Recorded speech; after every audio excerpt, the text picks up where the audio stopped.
ఈ video open చేసినందుకు ముందుగా మీకు థ్యాంక్స్. అమెరికా అధ్యక్షుడు మన ట్రంప్ మావయ్య గ్రీన్లాండ్ ని కొనేస్తానని ఉవ్విళ్ళూరుతున్నాడు. ఏదో ఒక హోటల్ డీల్ మాట్లాడినట్టు మాట్లాడుతున్నాడు. ఆ దేశం మాకు కావాలి, రేట్ ఎంత అని అడుగుతున్నాడు. అసలు గ్రీన్లాండ్ ఎందుకంత స్పెషల్? పేరులో గ్రీన్ ఉంది కానీ అక్కడ గ్రీన్ ఉండదు. అక్కడ ప్రజలు 6 నెలలు చీకట్లో ఎలా బ్రతుకుతున్నారు? అసలు అమెరికాకి గ్రీన్లాండ్కి ఉన్న లింక్ ఏంటి? ట్రంప్ ఆశ వెనుక ఉన్న అసలు గ్రీడ్ దురాశ ఏంటి? అందరూ అనుకుంటున్నదే నిజమా, లేదా వేరే ఏమైనా ఇతర కారణాలున్నాయా? గ్రీన్లాండ్ అంటే మంచు కొండలేనా? ఆ మంచు కొండల వెనుక దాగున్న ఈ మండుతున్న నిజాలని ఈ రోజు మన వీడియోలో తెలుసుకుందాం. Welcome to spotlight family. Let's get started. ఒక ఫన్ ఫ్యాక్ట్ ఏంటంటే, ప్రపంచంలో 2 దేశాలు మనల్ని పేర్లతో కన్ఫ్యూజ్ చేస్తాయి. ఒకటి ఐస్లాండ్, పేరులో ఐస్ ఉంటుంది కానీ అక్కడంతా గ్రీన్ గా ఉంటుంది. రెండవది గ్రీన్లాండ్, పేరులో గ్రీన్ ఉంటుంది కానీ అక్కడంతా 80% భూమి మంచుతో కప్పబడి ఉంటుంది.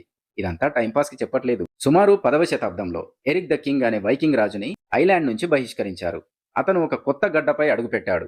అది ఒక మంచు ఎడారి. అక్కడికి జనాలు రావాలంటే మంచి పేరు ఉండాలి కదా అని దానికి గ్రీన్లాండ్ అని పేరు పెట్టాడని చరిత్ర చెప్తుంది. జనాలు ఆ పేరును చూసి చాలా మంది అక్కడికి వలస వెళ్లారు. కానీ వైకింగ్స్ కంటే ముందే, దాదాపు 4500 ఇయర్స్ క్రితమే కెనడా ఆర్కిటిక్ ప్రాంతాల నుండి ఇన్యూట్ జాతి ప్రజలు అక్కడికి వెళ్లారు.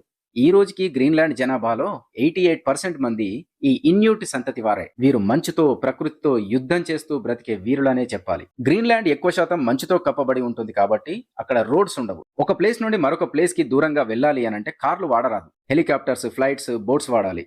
వింటర్లో అయితే డాగ్ స్లెడ్స్ అంటే కుక్కలు లాగే బండ్లే దిక్కు.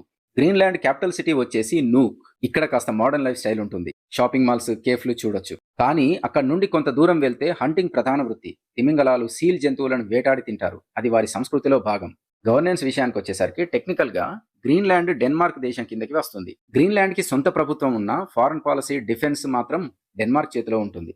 దీనికి బదులుగా డెన్మార్క్ ప్రతి ఏటా కొన్ని వేల కోట్ల రూపాయలు గ్రీన్లాండ్ కి పంపిస్తుంది. కానీ అక్కడి ప్రజల గుండెల్లో ఒకటే కోరిక, ఇండిపెండెన్స్, స్వతంత్రం.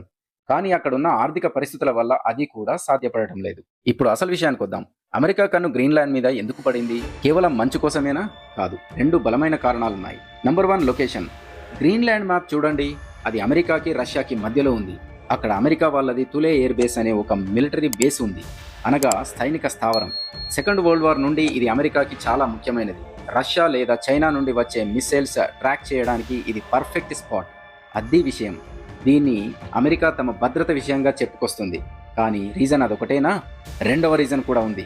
గ్లోబల్ వార్మింగ్ వల్ల గ్రీన్లాండ్ మంచు కరిగిపోతుంది. ఆ మంచు కింద రేర్ ఎర్త్ మినరల్స్, అరుదైన ఖనిజాలు అంటారు, యురేనియం, ఆయిల్, గ్యాస్ నిల్వలు బయటపడుతున్నాయి. ఈ రోజుల్లో electronics, batteries, mobile phones, satellites అని ప్రతి దానికి ఈ ఖనిజాలు బంగారం కంటే ఎక్కువ. చైనా చేతిలో ఉన్న ఈ మార్కెట్ ని కొల్లగొట్టాలంటే అమెరికాకి గ్రీన్లాండ్ కావాలి. అది విషయం. అందుకే ట్రంప్ మావయ్య 2019లో గ్రీన్లాండ్ ని కొంటా అని ప్రపోజల్ పెట్టాడు. నిజానికి 1946లోనే అమెరికా ప్రెసిడెంట్, అప్పటి ప్రెసిడెంట్ ట్రూమాన్ $100 మిలియన్ కి అడిగాడు గ్రీన్లాండ్ ని. కానీ ట్రంప్ మావయ్య స్టైలే వేరు కదా. ఆయన రియల్ ఎస్టేట్ డీల్ లాగానే మాట్లాడుతున్నారు. దీనికి గ్రీన్లాండ్ ప్రజలు మరియు డెన్మార్క్ ప్రధాని ఇచ్చిన ఆన్సర్ అదిరిపోయింది. ఏమన్నారో తెలుసా? Greenland is not for sale, we're open for business, but we're not commodities. అంటే గ్రీన్లాండ్ అమ్మకానికి లేదు, మేము వ్యాపారం చేస్తాం కానీ మేమే వస్తువులం కాదు అని. ట్రంప్ మావయ్యకి కోపం వచ్చి డెన్మార్క్ పర్యటనే రద్దు చేసుకున్నాడు. మావయ్య అంతే, కోపం ఎక్కువ. అయినా ఒక కంట్రీ సెల్ఫ్ రెస్పెక్ట్ ని డబ్బుంది కదా అని కొనాలనుకోవడం దురాశ కాక మరేమిటి చెప్పండి. నిజానికి పాపం గ్రీన్లాండ్ క్లైమేట్ చేంజ్ గురించి కూడా మాట్లాడుకోవాలి. ఇప్పుడు గ్రీన్లాండ్ ఒక పెద్ద ప్రమాదంలో ఉంది.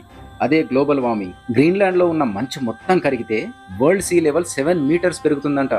అదే జరిగితే లండన్, న్యూయార్క్, మన ముంబై, చెన్నై లాంటి చివరికి ఉన్న చాలా సిటీస్ నీట మునుగుతాయి. గ్రీన్లాండ్ ప్రజలకి వారి వేట దొరకట్లేదు.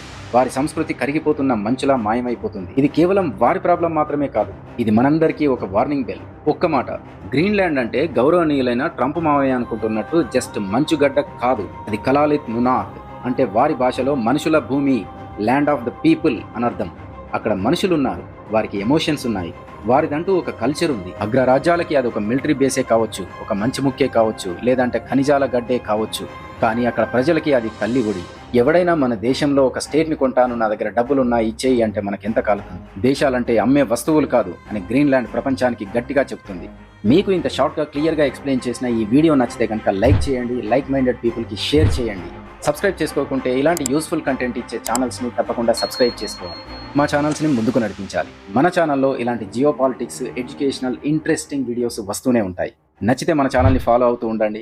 గ్రీన్లాండ్ని కొనేస్తానంటున్న ట్రంప్ ఐడియాపై మీ ఒపీనియన్ని కామెంట్ బాక్స్లో తెలియజేయండి. చెప్పండి, మన మామయ్యని ఏం చేస్తే మారతాడు? మళ్ళీ కలుద్దాం మరో మంచి వీడియోతో. అందరూ బాగుండాలి, హ్యుమానిటీ వర్ధిల్లాలి. Thanks for watching.